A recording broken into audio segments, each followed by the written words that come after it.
Wow, another crane in Forlorn Favorites. What is it, Disney Doc? You got a little kink going on with cranes? Of course, 18 months ago in season 2 of Forlorn Favorites, I reviewed who I named Furanku, the crane from Tokyo Mater. This is a plastic character from one of the play sets. Definitely check out my review on him. I'll leave it in the description below and card suggestion pop up. But yeah, I'm already going to say he's my favorite of the two here. I mean, he's got a puppy dog expression. He looks cute. He's got treads and like an actual working hook that you could put stuff on.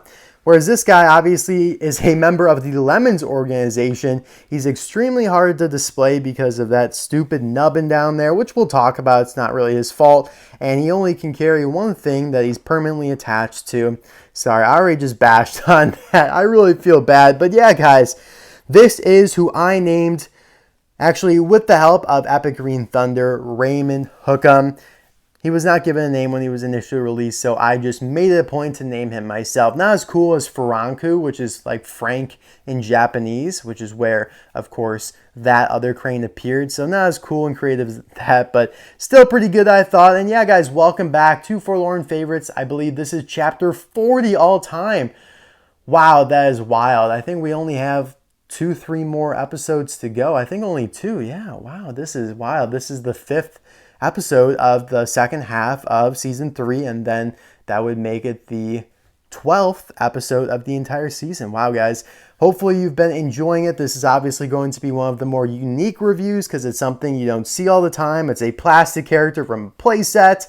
Just one of those weird oddities, peculiarities that diverges itself from just reviewing a typical car, like Maxicar. Cool, forlorn, but this truly is something that a lot of people have most likely forgotten about. I mean, he was released in a playset in 2011 called Barrel Blowout.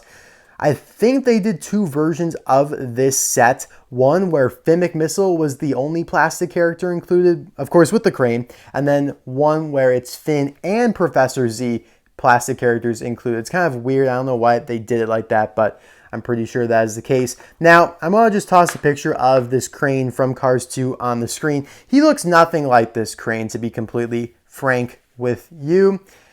Fortunately, though, which I'll get into, there is a much better version of this crane that I do not possess. So this is the best we got right now, but you could see it's just like a much orangish color, much more orangish.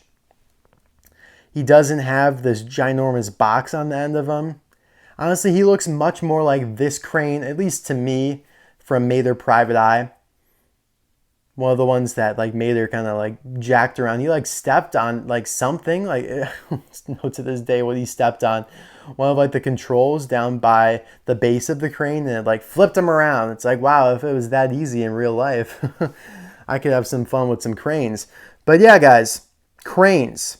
So the Disney Store did this key charger playset of the oil rig where they include a crane that looks much, much more accurate to the one in Cars 2. There's a picture of that. I don't have that. I really want that. You know, you guys ask me sometimes, do you have everything like Mattel has ever released? And yeah, pretty much.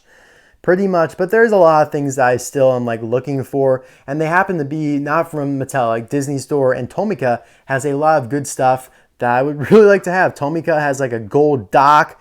Tomica has like a Hot Rod the King. Tomica has a Sally with purple flames. Disney Store, of course, has this crane. Disney Store has a bunch of those Country McQueens. So that's a lot of the stuff that I'm looking for at this point. One of the things that I recently got to cross off that list was Monster Truck Mac. Very excited about that. And that was from the Disney Store and all that. So, all right, let's just get right into it now. What I do really love about this crane is the rope. It actually feels like a legit rope. It's got a very kind of rough texture to it, which makes it, you know, give off that vibe. I really do like that. I appreciate it. You could see like the twists and the divots in the grooves there of the rope, which is really nice. They could have just done like a wire, but I'm glad they didn't. It's honestly like on a pendulum here. You could see that it sways quite nicely. Inside the crane there, you can see where the like wire kind of pops out. But yeah, there's no removing this unless you get creative with like cutting it off, which I'm not going to do. So this box will just eternally be on Raymond here. But yeah, he looks pretty good. Of course, everything's plastic though, just to reiterate that. But yeah, it swings nicely. And of course, it's meant to block Lightning McQueen in the Barrel Blowout playset. So that was kind of the idea. They had to make this pretty good. Not much like to and fro movement, but a lot of left and right. So another reason that this is extremely inaccurate is because Finn Missile actually drives on the crane like this, up kind of the shaft of the, I don't know, the articulation construction thing. I don't know, the crane part of it. I don't know construction terms like that, but he drives up the shaft and then jumps over to another location and goes up like the big spiral road and explodes it all. You know, super badass moment for Finn Missile. But yeah, obviously that is not happening with this crane here. He is super underscaled. Honestly, kind of like a 180 scale release, if I'm being frank with you. I feel like that's pretty accurate. The Disney Store one is not much better. And do I really expect them to make like a giga crane? Granted, this one's much more in scale, but I mean, this is supposed to be like a super big crane. Like literally, like a legit crane. He does have like this rope here almost. It looks kind of like the wire that would like rewind his, again, don't know construction terms, his hinge, I guess you would call it. You would turn this and it would retract the wire, the cord, his hook, etc. Looks like he's got a couple of screws in him. You could see one there. You could see one there. I do like his little hat here. It's got like a little light on top, and it reminds me, this is very stereotypical, but in culture, a lot of like thugs, I guess is the best word, thugs, especially thugs, like goons, henchmen, but more so thugs with a beanie hat, like a dark wool knit beanie hat. And this looks just like that. It looks, literally, it makes him look so human almost. Oh my gosh. If you go to Take 5 Day, actually, there's an image of this crane, but the sticker is applied like upside down. And it makes him, it doesn't look that weird. Like it actually gives him like an entirely different expression that's much less menacing than this right now. Because he looks a little scary, just like growling at you.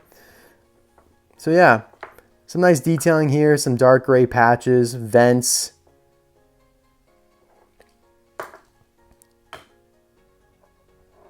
But yeah, he is hard to display. Oh, what does this say? Made in China, of course.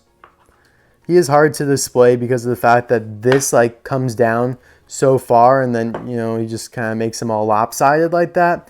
But in the playset, he obviously has like a stand that you could slot him into. And the stand actually looks pretty nice. You know, it's meant to kind of look like something on the oil rig. But even though they don't really call it an oil rig playset, it's like the Barrel Blowout and all that stuff, which I guess would have taken place on the oil rig. So yeah, guys, that's pretty much it for Raymond Hooker here. Hookem, not Hooker. Hookem. And yeah, I got a nice little lemon setup here. We have Graham, Professor Z, Muggsy Lipsom's bringing in one of the boxes with the World Grand Prix cameras that have been engineered to make all in all explosive. Acer, Jerome Ramped, Fred Fishbowski, little custom Petrov Trunkov, Toga Gremlin, Finn Missile himself, Shouting, Palace Danger version, and Don Crumlin. A very weird release, in my opinion, because he's one of the only Gremlins. In fact, I think he's the only Gremlin whose last name isn't Gremlin. It's Crumlin. Odd. Alright guys, thank you so much for watching this video. In the comment section below, let me know who is your favorite crane. The crane sweepstakes here. We have Franku versus Raymond Hookem.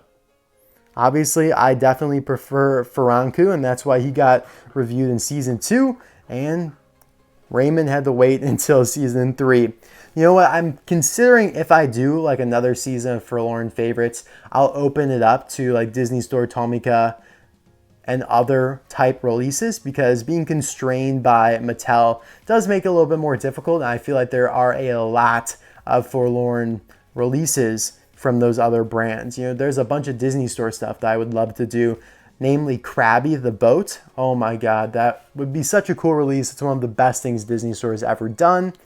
And then yeah, of course, maybe one day I'll get that other crane. But considering like they're supposed to be the same character, I don't know if I'd feel comfortable reviewing him in Forlorn Favorites. That would just be weird. It's like reviewing the like bad version of Chris Rostopski and then the good version within like the same series where they're not really supposed to. It's supposed to be kind of like a, you know, event chronological type thing, and stuff like that hurts my OCD, you know. All right, guys, thank you for watching. Hope you enjoyed, and I'll see you next time for another video. Bye now.